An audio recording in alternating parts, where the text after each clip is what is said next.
যেই মেয়ে দাড়ি দেখে বিয়ে করতে চায় না তার জন্য বিটিএস এর হিজড়া ছাড়া আর কোনো অপশন আমার কাছে না। আচ্ছা, আমার দিকে সবাই তাকান তো একটু।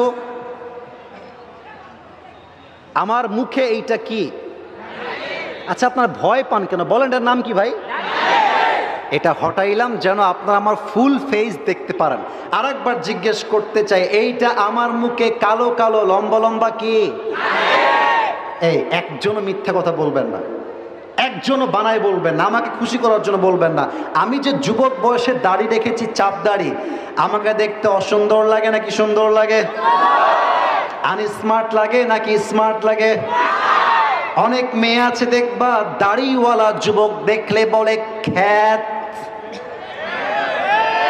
বলে দাড়িওয়ালা যুবককে আমি বিয়ে করতে পারবো না। তাদের জন্য বলতে চাই, আমি আমার নবীকে কলিজার থেকে ভালোবাসি। যেই মেয়ে দাড়ি দেখে বিয়ে করতে চায় না তার জন্য বিটিএস এর হিজড়া ছাড়া আর কোনো অপশন আমার কাছে না। আর একটা কথা মাথায় রাখবা, নবীকে ভালোবাসলে যেই মেয়ে দাড়ি পছন্দ করে না তাকে বলবা, তোর মতো মেয়ে আমাকে বিয়ে করবে তো দূরের কথা, আরে তোর মতো মেয়ে তো আমার বাড়ির বউ হওয়ার যোগ্যতাই রাখে না।